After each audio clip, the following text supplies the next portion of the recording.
In the Elder Scrolls universe, when Lorkhan tricked or convinced the Aedra into creating the mortal plane, we of course had the formation of mortals. A fundamental part of mortality is its limits. One day you will die, and who knows what happens to you after that, with countless afterlives, dream sleep theories, reincarnation, Daedric princes claiming your soul. Hell, you could even be simply soul-trapped and sent to exist eternally in the soul cairn. Death seems among most mortals to be a generally undesirable condition, so it's no wonder that many would seek out methods of staving off death, whether it be a warrior striving to be the best possible so he will never be felled in combat, or whether it's an alchemist who seeks to create life-extending potions.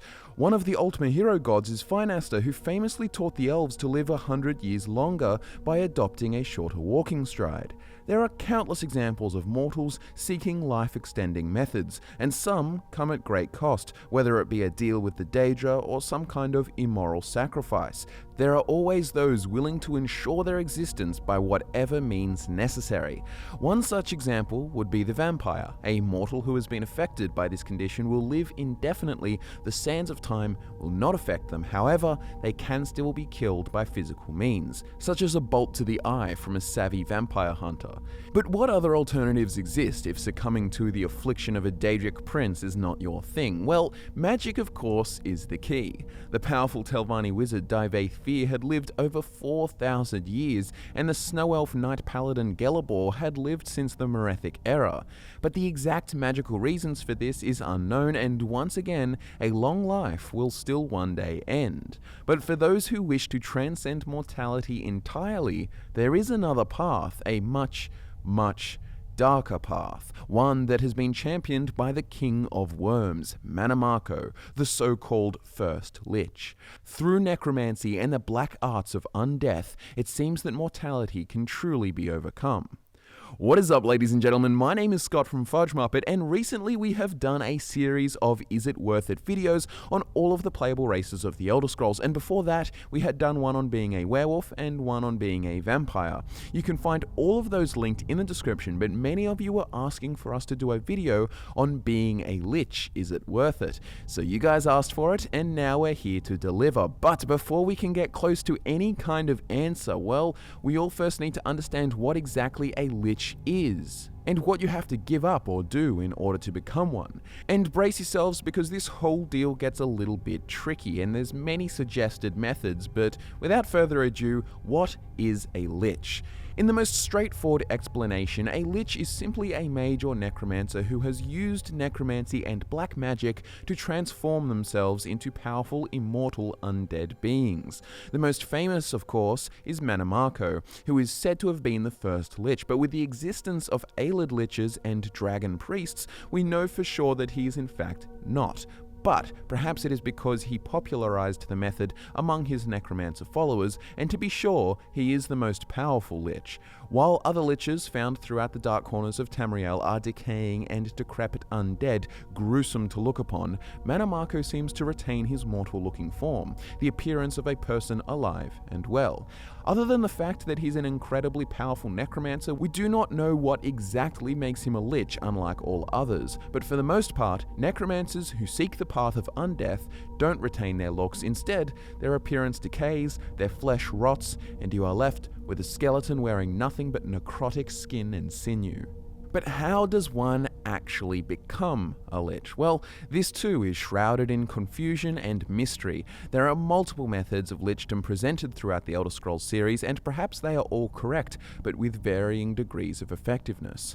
Our understanding of how Mannimarco himself became a lich is actually rather vague. The book Mannimarco, King of Worms reads, "They brought to him these tools, mad wizards and witches, and brought blood-tainted herbs and oils to his cave of sin, sweet akaviri poison, dust from saints, sheafs of human skin, toadstools, roots, and much more cluttered his alchemical shelf. Like a spider in his web, he sucked all their power into himself. Mannimarco, Worm King, world's first of the undying liches. Corruption on corruption, till the rot sunk to his very core. Though he kept the name Mannimarco, his body and his mind were but a living, moving corpse as he left humanity behind. The blood in his veins became instead a poison acid stew. His power and his life increased as his fell collection grew. So Mannimarco seemed to use the power of various alchemical ingredients and artifacts in his transformation, but the ins and outs are not clear. For many other liches, it seems that a phylactery is used. A phylactery is usually a jar or chest that is used to hold the soul of a lich. As long as their soul remains in this phylactery unharmed, the lich will resurrect eternally. The only way to stop this process is by destroying the phylactery itself. Celadon was a necromancer in the late Third Era who desired to walk the path of transcendence. He managed to create himself a phylactery in the form of an hourglass, which he called the Sands of Resolve, and his soul was transferred into it. He was in the process of becoming a lich, however, a Dark Brotherhood assassin would wipe him out before he could complete the process. In fact, he could be killed by simply removing the Sands of Resolve from his possession. Another known method is that observed by watching the undead dragon priests of Skyrim. The men and women who were buried with them have become Draga and exist eternally to care and protect for the tomb in which their dragon priest lies. They rise and congregate around the dragon priest in groups, both paying homage and transferring their life force to their master so that he remains eternal. In the case of Barrelzar, a skilled mage from the mid-Second Era, he became a lich through a curse laid upon him for an unholy creation that he made, the Mazed Band. There is another telling of the lichdom method that is spoken about at length in the book Ascendancy Path to Lichdom, written by Gulveig the Ascendant. At last, I have discovered the secrets to casting off the shackles of mortality. I record them here for those who dare to follow in my footsteps. Pledge yourselves to me, swear everlasting allegiance, and you too can ascend to this lofty plane.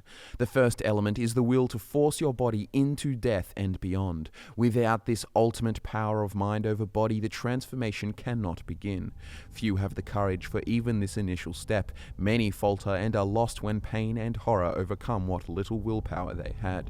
Given the strongest of wills, great necromantic knowledge is next required. Willpower provides the force, but knowledge focuses the will and directs the glorious transformation.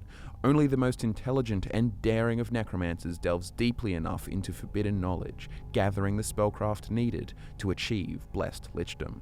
I am one of those.